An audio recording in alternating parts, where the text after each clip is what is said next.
you're thinking about selling your house the next 12 months, here's a checklist of things to think about prior to selling your home. Oh, I just love checklists. Olives, check. Little toothpick, check. And since we're in the middle of this corona craze, I've got to be really careful about protecting you while your house is on the market. So I have some strategies that we've developed that will keep your exposure low.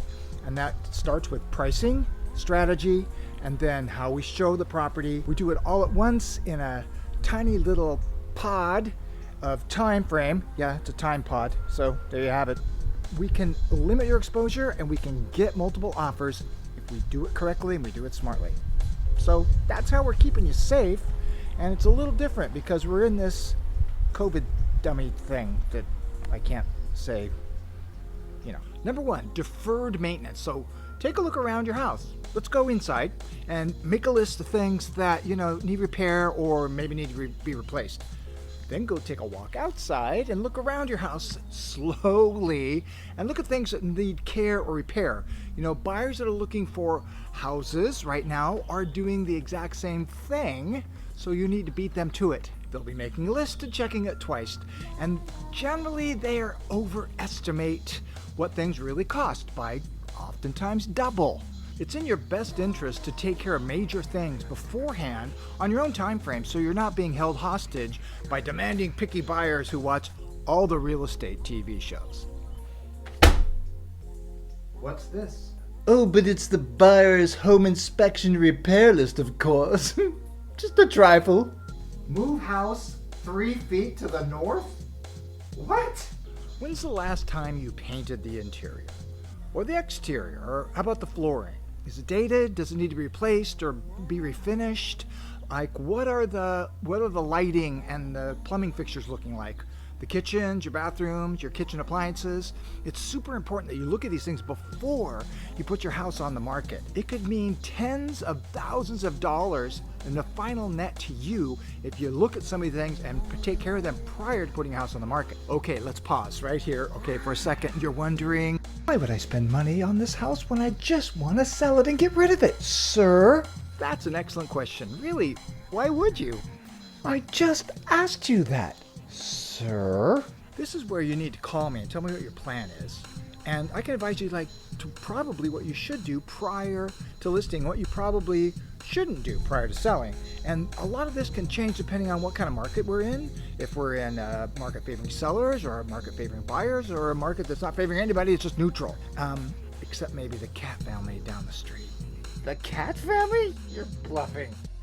And I get it. We sell houses in pristine condition, houses needing some updates, houses that are in fine condition but maybe a little bit tired, and tear downs. And sometimes it just doesn't make sense to sink money into a house that you're going to sell if somebody's going to get it or tear it down. So this is why we need to talk about those things prior to you sinking a lot of money in that you might not get out. Every home is different and every situation is different. That's why it's always a good idea to bring me in sooner than later.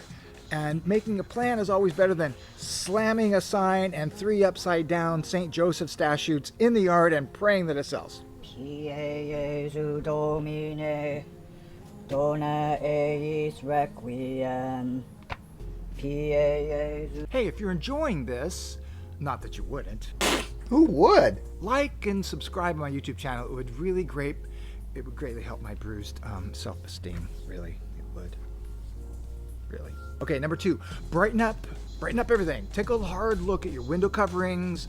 Are they tired? Are they old? Do they block too much light? And how about your general lighting? Buyers want light and bright and not dark and depressing. So how about your colors? What does your paint look like? A coat of fresh white paint can really go a long way. I just got this fresh coat.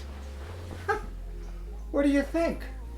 Number 3, your flooring. How old is it? Does it need updating? Does it need refinishing? If it costs you, say, 10, 15K to refinish or replace the floor, whatever, just it's a part of it, a buyer will think that it costs 30 or more, and they will take that off of the list price, or they'll take it off of the repair request and try to get you to pay for that. So it's a good thing to do that in advance. We want you to lower your price by $100,000. $100,000? Why? Because we want to Paint the family room before we move in. That's why. All right, number 4.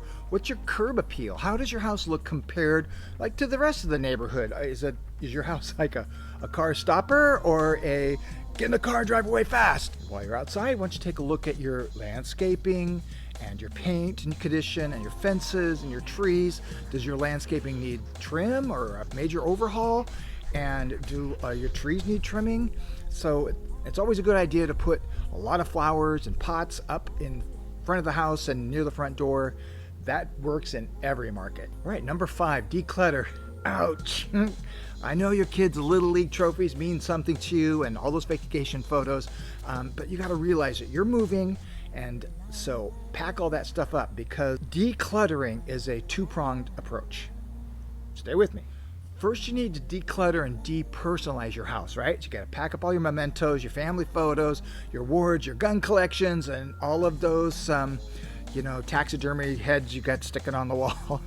All got to go. Remember, you are moving and you need to pack anyway. So let's get that done now in phase 1. Now, phase 2, we'll bring in the big guns, the professional home stagers, and they'll help you declutter a little more.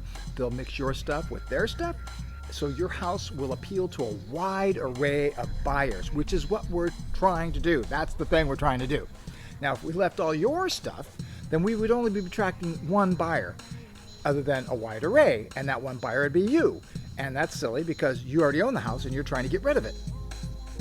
Does that make sense? See, I told you it was science. So that's why we do it. See chapter 4 of my #1 best-selling book, Dwelling Selling: How the Internet Made Selling a Home in the South Bay Easy, and other funny stories, where I go into this much more in detail of the hows and whys. Starts on page 23.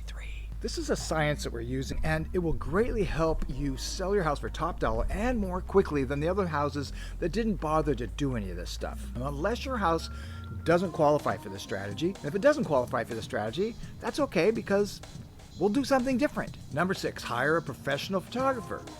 That will make your house look amazing because they use Photoshop and stuff. It's just so odd that a lot of agents still are using their stupid iPhone to take photographs in a multi-million-dollar house. Hello, cheap ass, for you. Number 7, lastly, interview agents for the job. Don't use family or a neighbor, just because. Unless it's me, of course. Don't be silly. You need to hire an agent that can show you at how they sell a house and how they've sold a house before using digital marketing and social media and video and acronymic digital marketing. The future of real estate is that, and it's not mailing you a monthly recipe card. Oh, well, I'll have to try this gluten-free pumpkin spice bars. And there you have it. Well, that's the short list, and it's not the full list because, but it's a start, right? So read my book where I go over almost everything, except I've left out a lot of the boring stuff because, well, it's boring. This is getting pretty boring. Wrap it up. There's a lot more to selling your house than just hiring an agent who will put a sign in the yard and pray to the upside down St. Joseph's that they planted that it sells. My checklist is either down below or it's in my bio. And you can even print it and frame it. When you need to make a plan, even if it's a preliminary one, which is a very good idea, either call me or go www.meetdaryl.com and book a short virtual strategy session with me. We can soonly speak some super seriously strategy stuff. Super seriously straight something strategy. Yeah, like that. Unless it's me, of course. Don't be silly.